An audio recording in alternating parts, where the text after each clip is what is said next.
Now let us be very still for a moment and look not outwardly, but inwardly at what it is we have been taught to expect when we hear the words Christ consciousness. Because almost everyone who comes to this teaching comes with an expectation, and that expectation itself is the barrier. We have been trained very subtly to believe that something is going to happen to us, that there will be a moment, an experience, an illumination, a feeling, or perhaps a great inward event that we will be able to point to and say, now it has happened. Now I have attained Christ consciousness. And I want to say to you very gently but very firmly that this is the great misunderstanding. The human mind cannot help itself. It lives by events. It lives by beginnings and endings. It lives by before and after. And so when the mind hears of Christ consciousness, it immediately translates that into something it can recognize, something it can remember, something it can experience. But the Christ is not known that way. The Christ never appears as an event in time.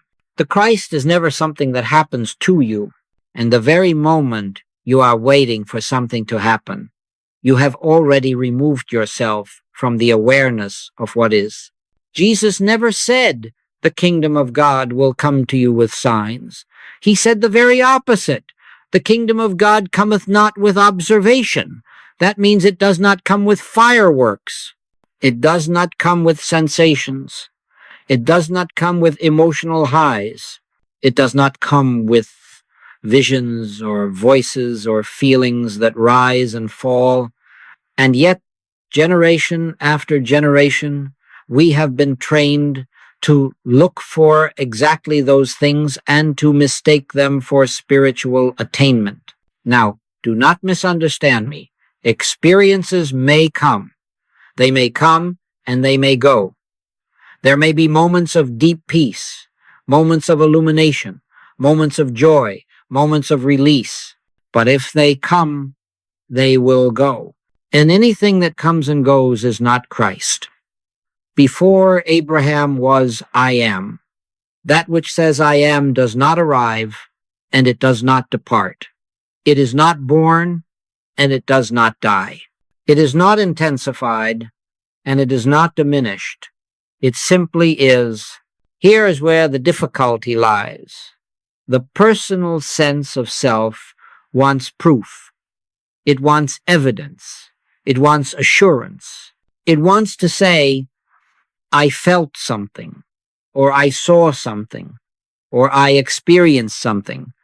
But the Christ does not give you something to report. The Christ removes the reporter.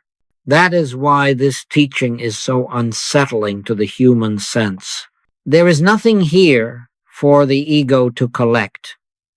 There is no spiritual trophy. There is no testimony that can be repeated with pride. There is no moment you can frame and hang on the wall of memory. When the Israelites asked for signs, they were given signs, but they wandered for 40 years. When Jesus was tempted to prove himself, he refused. He did not turn stones into bread to satisfy the senses. He did not leap from the temple to impress the crowd. He withdrew. Always he withdrew. Always he went apart. Always he entered the silence. And it is in that silence, not as an experience, but as a surrender, that the Christ is recognized. We must come to see that the hunger for spiritual experience is still hunger for self-confirmation. It is still the personal sense saying, let me know that I have arrived. But the Christ is not something you arrive at. The Christ is what remains when the one who wants to arrive has been gently set aside. He must increase, but I must decrease. This is not poetry. This is not metaphor. This is the literal truth of spiritual awakening. The world today is filled with people chasing spiritual sensations, chasing awakenings, chasing activations, chasing states of consciousness that rise and fall like waves on the ocean. But Christ is not a wave. Christ is the ocean itself. And the ocean does not announce itself with excitement. It does not surge to prove its presence. It simply supports all that appears upon it. When you seek Christ consciousness as an experience, you are still assuming separation. You are assuming that there is you here and Christ there, and that someday the distance will be crossed. But Jesus never taught separation. He said, I and my Father are one, not will become one, not will feel one, one already, always. And if that is true of him, it must be true of you, or it is not true at all. So we begin here not by reaching, not by striving, not by waiting for something to happen, but by letting go of the expectation that anything must happen. We begin by questioning the very desire for experience. We begin by noticing how the mind is always leaning into the future, always anticipating a moment that will justify its efforts. And we gently, without force, without condemnation, allow that leaning to relax. Be still and know that I am God. Not do something and know. Not experience something and know. Be still. And in that stillness, you will discover that the Christ was never absent. It was only obscured by the noise of seeking. Christ consciousness is not dramatic. It is not exciting. It is not sensational. And because of that, most people pass it by. They are waiting for thunder, and they miss the still small voice. They are waiting for fire, and they overlook the light that has always been shining. But to the one who is willing to stop seeking an experience, something extraordinary happens, not as an event, but as a realization. The search begins to dissolve. And where the search dissolves, the Christ stands revealed, quietly, impersonally, eternally. Now, having seen that the seeking of an experience is the great misunderstanding, we must go a little deeper and see why this is so. We must understand something very fundamental about experience itself. Experience, by its very nature, belongs to the human sense of self. It belongs to that which observes, records, remembers, and compares. Experience always presupposes two things: one who experiences, and something that is experienced. And wherever there are two, the Christ has not yet been realized. Let us be very clear about this. If you say, I experienced God, then there is still an I standing apart from God. If you say, I entered Christ consciousness, then there is still a personal self who believes it has moved from one place to another. But the Christ is not entered. The Christ is not attained. The Christ is not contacted. The Christ is not experienced. The Christ is what you are before the experiencer arises. Jesus never said, you shall experience the Father. He said, the Father that dwelleth in me, he doeth the works. Notice the language. There is no claim of experience here. There is no personal appropriation. There is only recognition. There is only yielding. There is only the quiet disappearance of the personal sense into something greater that has always been present. Now, the human mind is very clever. It can spiritualize itself. It can take mystical language and use it to reinforce its own continuity. It can say, I had a deep meditation, or I felt the presence, or I was filled with light. And all the while, the personal self remains intact, strengthened even by the belief that it has become spiritual. But the Christ does not enhance the personal self. The Christ replaces it. Here is a truth that must be faced if we are to go on. Everything that can be experienced can also be lost. Everything that can be felt can also be unfelt. Everything that can be remembered can also be forgotten. And that is why experiences, no matter how beautiful, no matter how profound, cannot be the foundation of spiritual life. They leave you always vulnerable to their absence. They leave you always wondering what went wrong when they fade. But Christ does not fade. Christ does not fluctuate.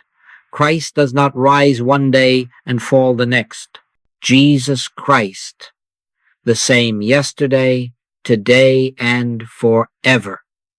That which is forever cannot be known as an event in time. It cannot be grasped by the senses. It cannot be registered by the emotions.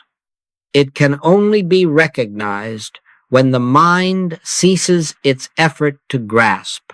This is why the scriptures say, "Eye hath not seen, nor ear heard, neither have entered into the heart of man the things which God hath prepared." Notice that, have not entered into the heart of man. Why? Because God does not enter. God is. And when you stop waiting for God to enter, you may discover that you have been living in God all along.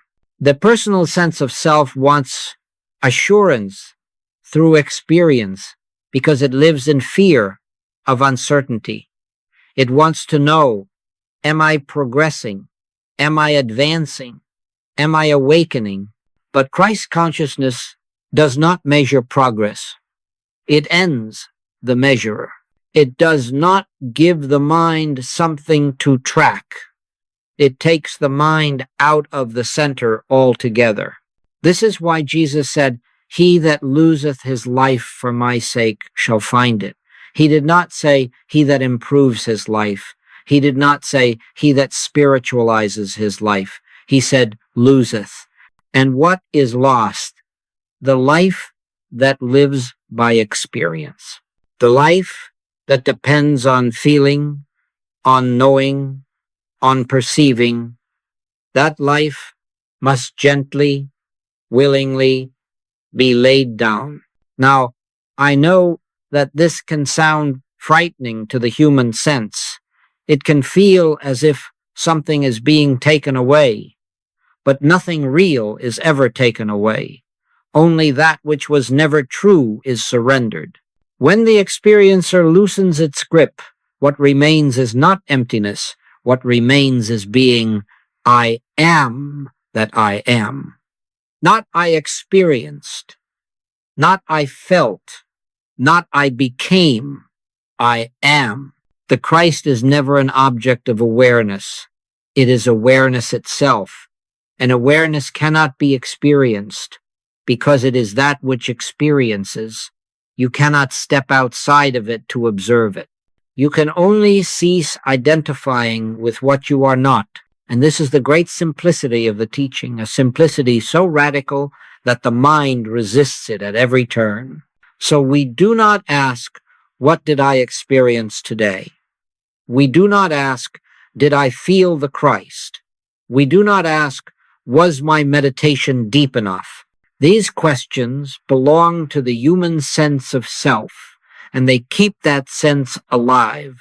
Instead, we begin to notice something far more subtle. We begin to notice when reaction fades. We begin to notice when fear loses its grip. We begin to notice when the urgency to become something spiritual quietly dissolves. And in that quiet dissolution, without announcement, without sensation, without experience, the Christ stands revealed not as something new, but as that which has always been present, waiting patiently for the one who experiences to step aside.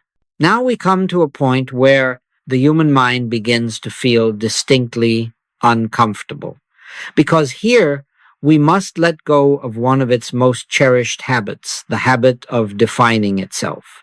The moment we move from thinking of Christ consciousness as an experience to seeing that it is not even a state, we are brought face to face with a far more radical truth.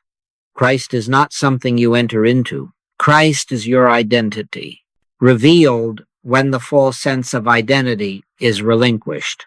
We have been taught, almost universally, to think in terms of states of consciousness, higher states, lower states, awakened states, unawakened states, and while this language may be useful at an elementary level, it becomes a hindrance when we approach the Christ. For a state is something you can be in today and out of tomorrow. A state can deepen or shallow. A state can fluctuate. But Christ does not fluctuate. Christ is not more present one day and less present the next. Lo, I am with you always, even unto the end of the world. That statement alone should tell us that we are not dealing with a state. If Christ were a state, then Jesus could lose it. If Christ were a state, then Paul could fall out of it. If Christ were a state, then it could be threatened by circumstance, by illness, by fear, by sin, or by failure. But Paul tells us plainly, I live, yet not I, but Christ liveth in me. Notice again the language. He does not say, Christ visits me. He does not say, Christ fills me at times. He says, liveth in me. And then he goes even further, yet not I. That is identity language. That is not experience language. The personal sense of self is built entirely on identity. It knows itself by name, by history, by memory, by role, by achievement, by failure, and when it hears of Christ, it tries to add Christ to that structure. It wants to become a spiritual person, a Christ-conscious person, a person who now has something more than others. But Christ does not decorate the human identity. Christ dissolves it. This is why Jesus speaks so uncompromisingly. Call no man your father upon the earth. Whosoever shall lose his life shall preserve it. If any man come to me, and hate not his own life also, he cannot be my disciple. These are not moral statements. They are not demands for self-loathing. They are precise descriptions of what must fall away if Christ is to be revealed as identity rather than accessory. Christ is not your higher self. Christ is not your best version. Christ is not the spiritual improvement of the human person. Christ is that which stands when the entire structure of personal identity is seen for what it is, a useful but temporary sense of self, never intended to be the seat of life. This is why the revelation of Christ consciousness feels so impersonal. It does not say you are special. It says there is only one. It does not say you have arrived. It says there never was a distance. It does not exalt the individual. It removes the individual as the center. And this, to the human mind, feels like loss. But to the soul, it feels like rest. Jesus never defended a personal identity. When asked who he was, he did not say, I am Jesus of Nazareth. He said, before Abraham was, I am. He spoke from identity, not biography. He spoke from being, not becoming. And when that same I am is recognized as the truth of your own being, something extraordinary happens, not outwardly, but inwardly. The burden of maintaining a self begins to lift. You see, the personal sense of self is always working. It is always managing. It is always protecting. It is always striving to survive.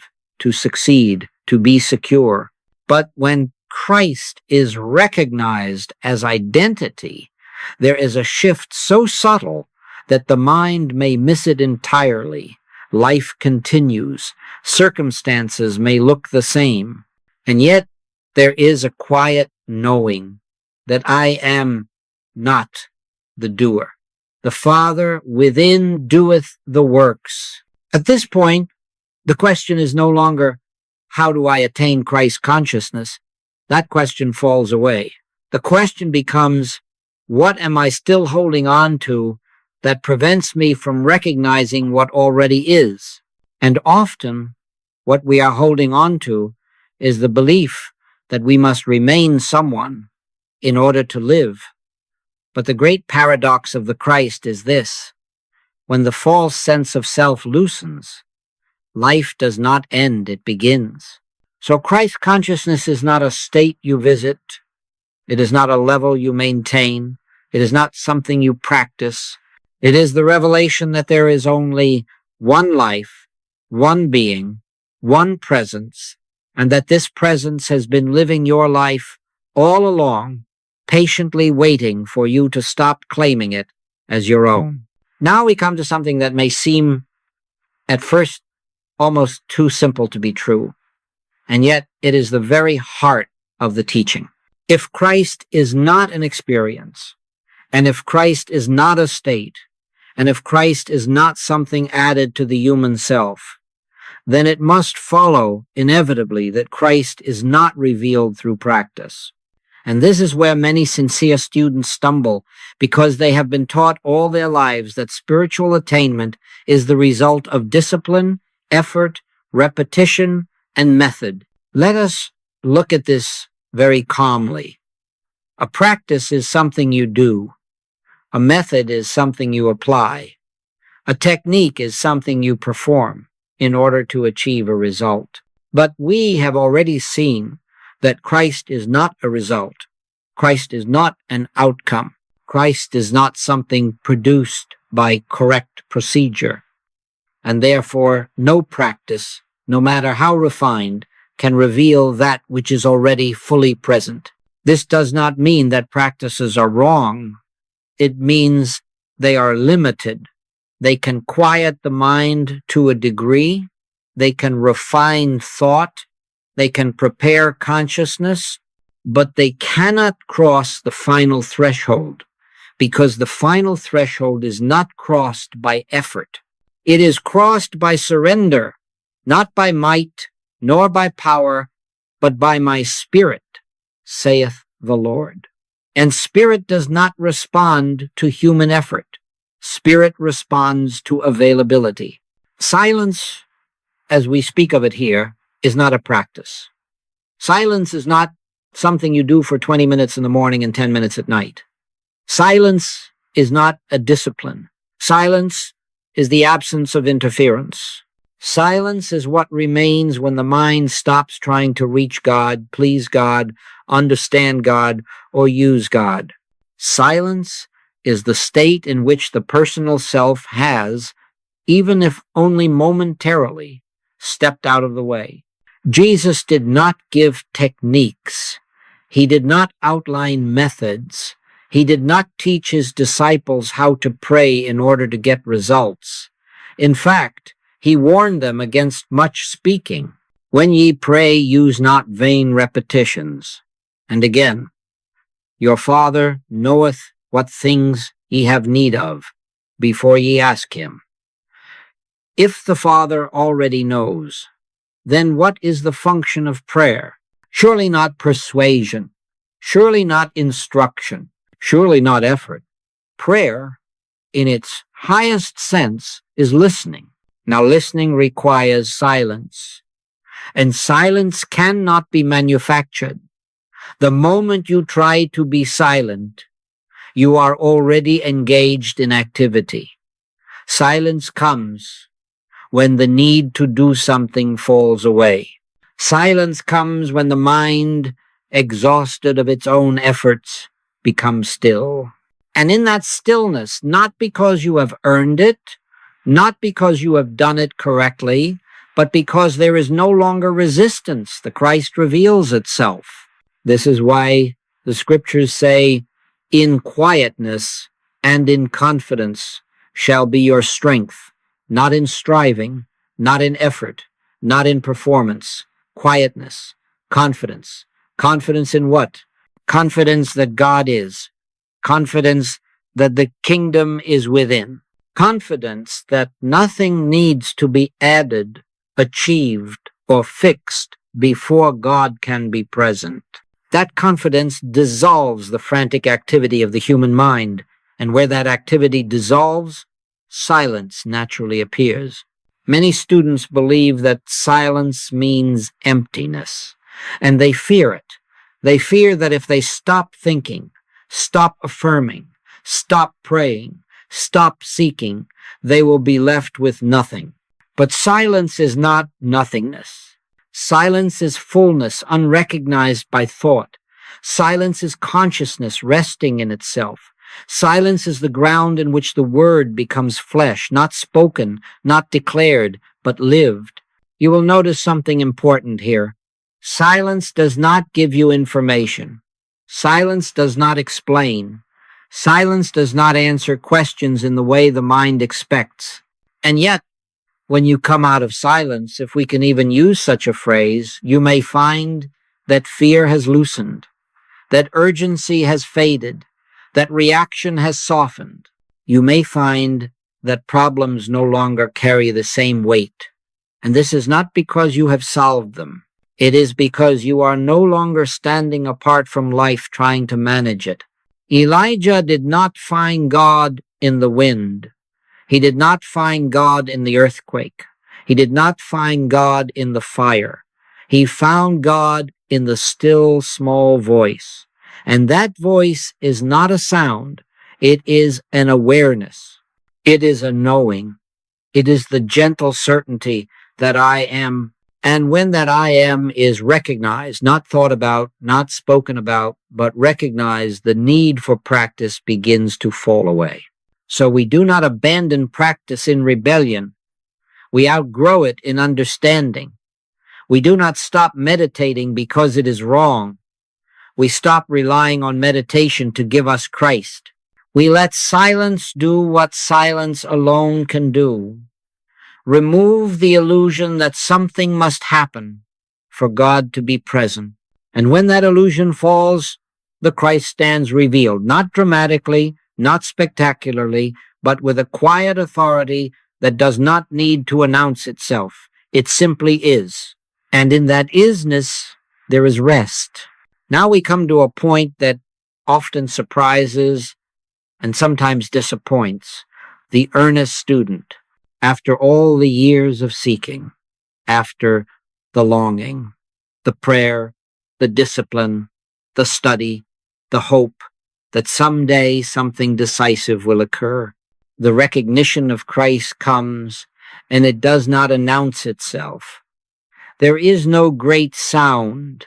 There is no flash of light. There is no emotional wave that carries you away.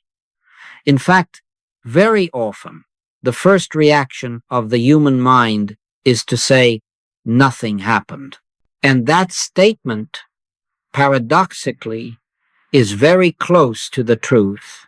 You see, the Christ does not enter consciousness the way a thought enters. It does not arrive the way an experience arrives. It does not come as something added. The Christ is recognized in the absence of addition. It is known not by what appears, but by what ceases to appear, and what ceases is the restless movement of the personal sense, the constant evaluating, anticipating, wondering whether something is happening or not. This is why so many people miss the moment of recognition.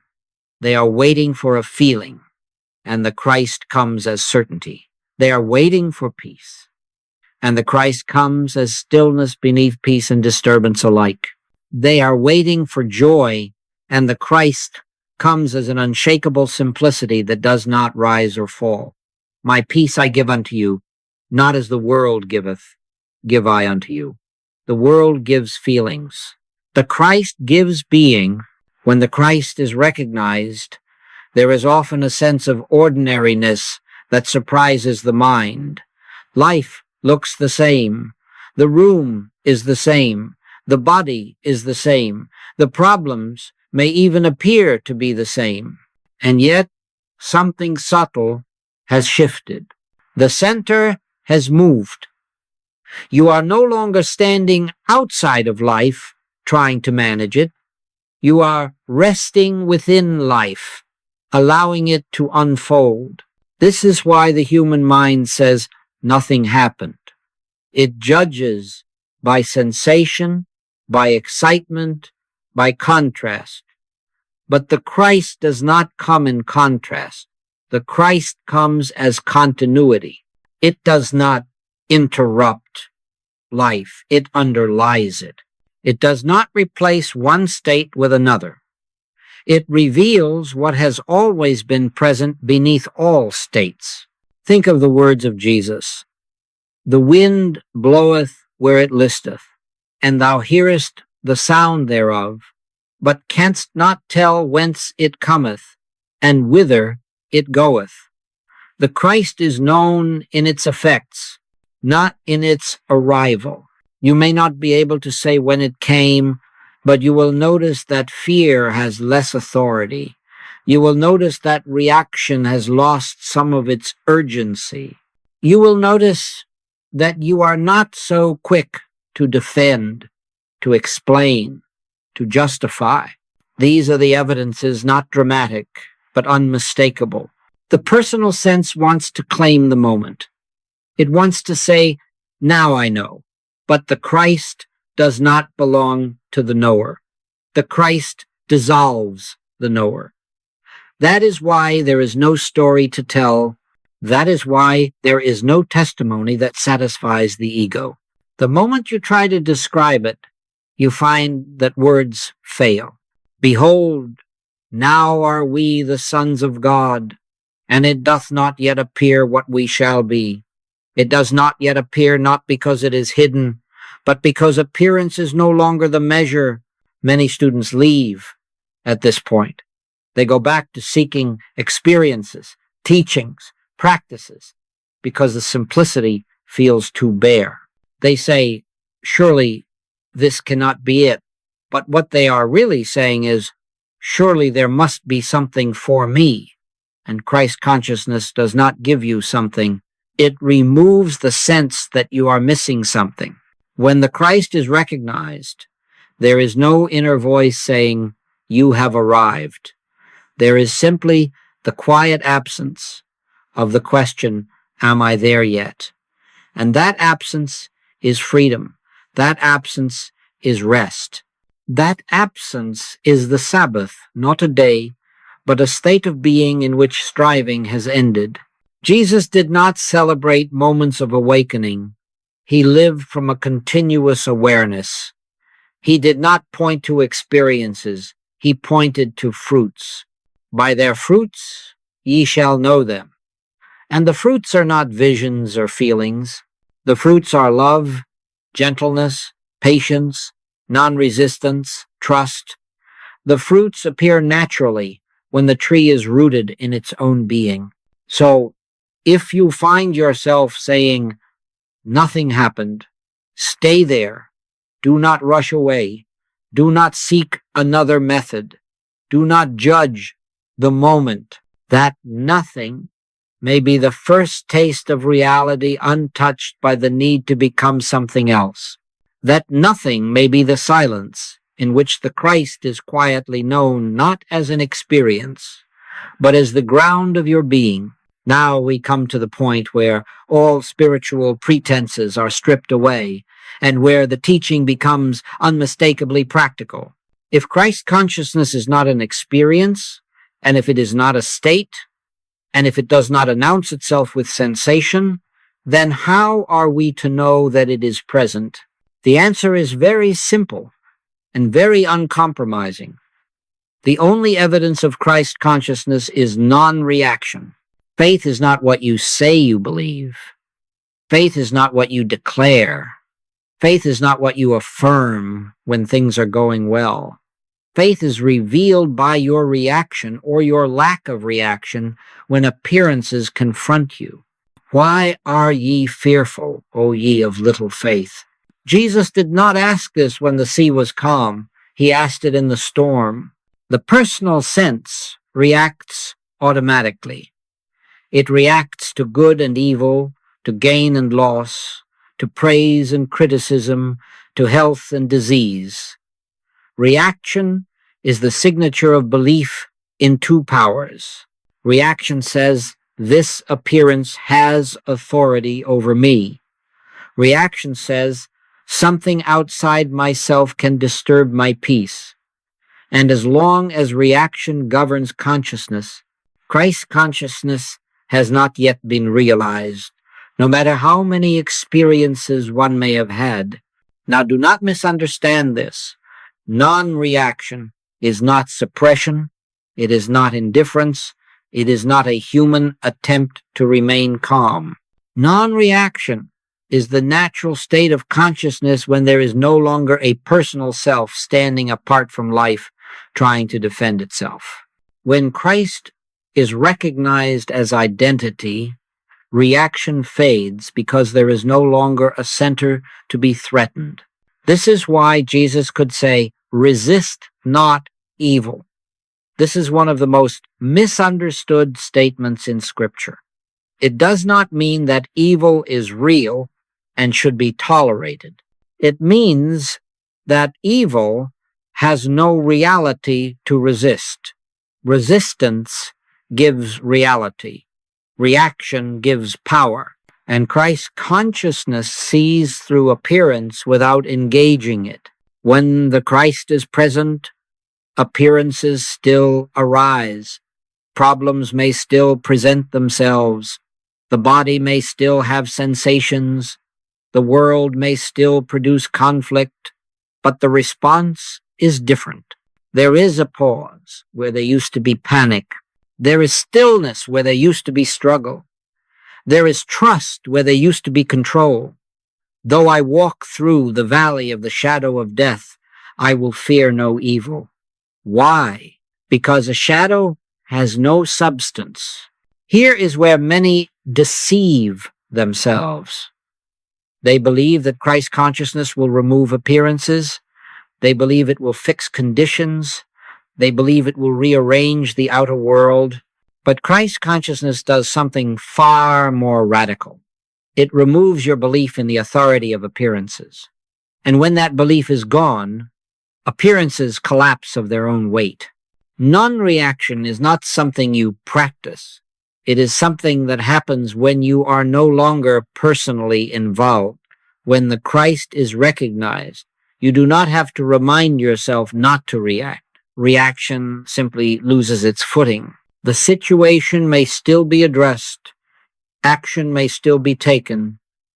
But it is action without anxiety, movement without fear, response without resistance. This is why Jesus could sleep in the boat. The storm did not disturb him because he was not living from the level of appearances. And when the disciples cried out, he did not rebuke the storm first. He rebuked their fear. Where is your faith? Faith, again, is not belief.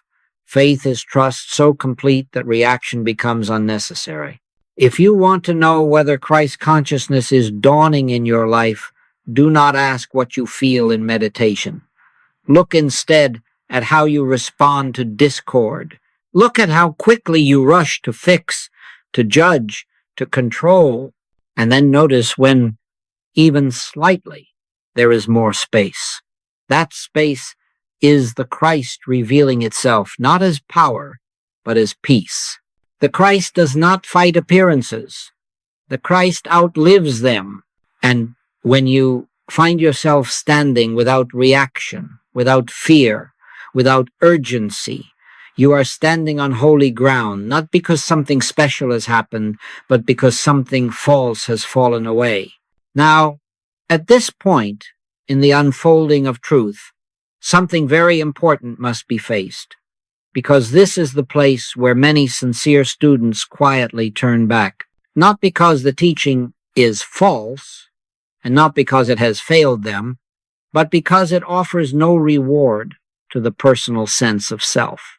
And the human mind, unless it is very gently watched, will always seek some form of compensation for its efforts. Most people abandon this path because it does not gratify the ego. There is no sense of progress that can be measured. There is no ladder to climb. There is no moment when one can say, I am now more spiritual than I was yesterday. The teaching strips away comparison, and comparison is the currency of the human mind. Without comparison, the mind feels lost. When the early enthusiasm fades, when the experiences quiet down, when the emotional highs subside, when the excitement of discovery settles into ordinariness, the mind begins to whisper, perhaps this isn't working. But what it really means is, perhaps I am not being entertained. And Christ consciousness was never meant to entertain the mind. It was meant to liberate the soul. Jesus spoke of this when he said, many are called, but few are chosen. The calling is universal. Everyone is invited, but few are willing to remain when there is nothing to grasp, nothing to feel, nothing to show. Few are willing to stand in the nakedness of being without adornment. And yet, that nakedness is the very doorway. Another reason people turn away is that this path does not promise control. The human sense wants assurance that things will turn out well, that health will improve, that circumstances will change, that life will become predictable. But Christ consciousness does not give control over life. It gives freedom from the need to control life. And to the ego, that can feel like danger. Remember the rich young ruler. He came sincerely. He had kept the commandments. He wanted eternal life. And when Jesus said, sell all that thou hast and follow me, he went away sorrowful. Why? Because the cost was identity. The cost was security. The cost was the self-image he had carefully built. And so it is with us. We may follow gladly until the point where following requires letting go of who we think we are. Many also abandon this path because it offers no quick answers to the world's problems. It does not align with political sides. It does not justify anger. It does not sanctify fear. It does not tell us who is right and who is wrong. And the mind, which thrives on judgment, feels disoriented. But Christ consciousness does not take sides. My kingdom is not of this world. That does not mean it ignores the world. It means it does not derive its authority from appearances. When you no longer react, people may say you are indifferent. When you no longer argue, people may say you are passive. When you no longer seek to prove anything, people may say you have withdrawn. But what has really happened is that you have stepped out of the hypnotism of collective belief. You are no longer feeding the drama, and drama requires participation to survive.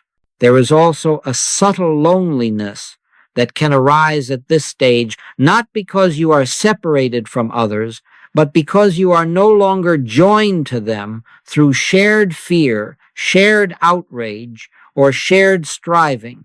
This is the loneliness Jesus experienced when he said, "Could ye not watch with me 1 hour?" It is not the loneliness of isolation. It is the loneliness of standing in truth when others are not yet ready. But this is precisely the point where perseverance, not effort, but faith must quietly take root. Faith not as belief, but as trust. Trust that what is being revealed does not need reinforcement. Trust that the absence of sensation is not the absence of God. Trust that silence is not emptiness. Blessed are they that have not seen and yet have believed. Blessed are they who do not require proof, Those who remain, who do not rush away to the next teaching, the next method, the next promise, begin to discover something extraordinary. Life simplifies. The need to explain diminishes. The urgency to fix the world lessens, and in its place, there is a steady, quiet knowing that life itself is sufficient, that God is present, and that nothing essential is missing. This is not a dramatic victory. It is a quiet fidelity. It is remaining when there is no applause. It is standing when there is no movement. It is trusting when there is no evidence. And this, more than anything else, marks the dawning of Christ consciousness, not as an attainment, but as a way of being that no longer depends on becoming. Now we come to a point of such simplicity that the human mind almost always overlooks it. Having heard all this, having seen that Christ is not an experience, not a state, not something to be attained or practiced, the mind immediately tries to do something with that understanding. It says, very well, now I must live from Christ. And in that very moment, without realizing it, it steps back into the personal sense and begins again. You cannot live from Christ by trying to live from Christ. The moment there is effort, the moment there is intention, the moment there is a sense of I must, the personal self has quietly reclaimed the center. Christ does not need to be lived from. Christ lives, and when the personal sense of living loosens, Christ simply lives where the effort used to be. Jesus never tried to live from God. He did not wake up in the morning and remind himself to be spiritual. He did not plan how to express the Father that day. He rested in the awareness that I can of mine own self do nothing. That is not a confession of weakness. It is the statement of freedom, where there is no sense of personal doership. There is no burden of performance. This is why the Christ life feels so ordinary. You go about your day, you attend to what is before you, you answer what needs answering, you act when action is required, and yet there is a difference that is difficult to describe. There is no inner commentary. There is no constant measuring of whether you are doing it right. There is no anxiety about outcomes. Take therefore no thought for the morrow, not because tomorrow will be perfect, but because life does not require your anxious supervision. When you stop trying to live from Christ, you may notice that decisions arise without strain. Words come without rehearsal. Silence appears without being cultivated. You find yourself less inclined to explain, less inclined to justify, less inclined to correct others. Not because you have adopted a spiritual attitude, but because there is no longer a personal identity that needs defending. This is the great paradox. The less you try to live spiritually, the more spiritual life expresses itself.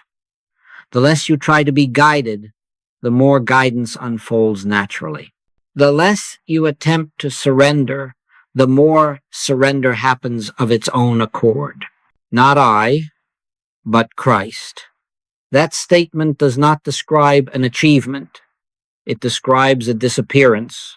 At this stage, many students worry that they will become careless or irresponsible if they stop trying. But Christ consciousness does not produce carelessness. It produces clarity.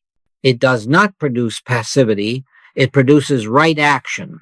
It does not remove intelligence. It removes interference. The mind, freed from the burden of managing life, becomes a useful instrument rather than a tyrant. You may also notice that life does not become problem-free.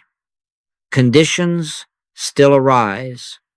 Challenges still appear. The world does not suddenly conform to your preferences, but something fundamental has changed.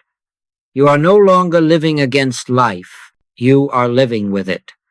And that cooperation brings a peace that does not depend on circumstances. Jesus said, "My yoke is easy and my burden is light." A yoke is still a yoke. There is still movement, still responsibility, but it is shared. The burden is light because it is no longer carried by a personal sense struggling to survive. It is carried by life itself, expressing through you without resistance. Living from Christ, then, is not something you remember to do. It is what happens when you forget yourself. It is not something you sustain by vigilance. It sustains itself when vigilance relaxes. It is not maintained by faith in a teaching, but by the quiet recognition that there is only one life, and that this life is living you.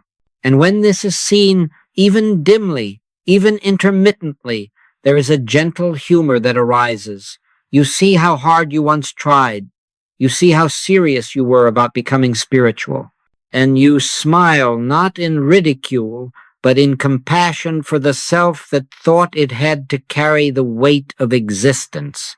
Now we come to the place where words themselves must begin to fall away.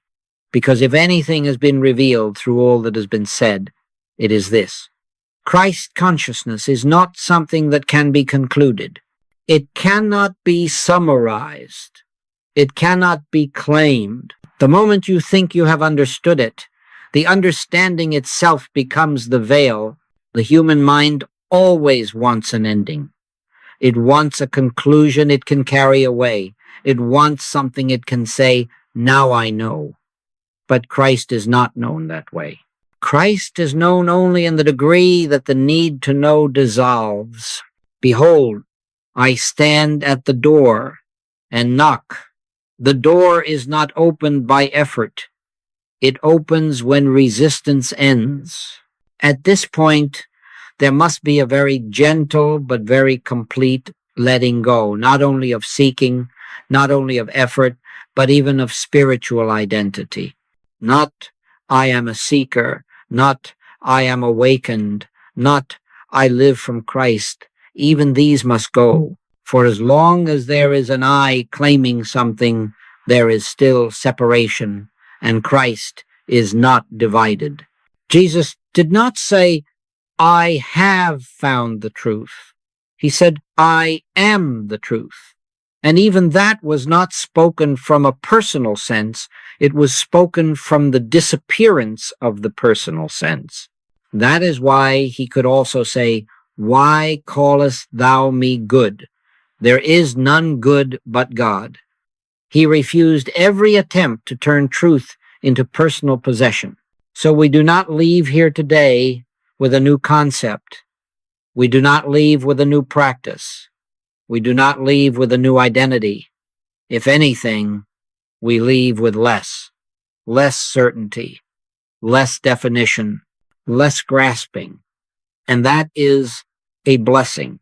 "Except ye become as little children, ye shall not enter the kingdom of heaven." A child does not explain life. A child lives it. There is no final statement that can be made about Christ consciousness. There is no declaration that seals it.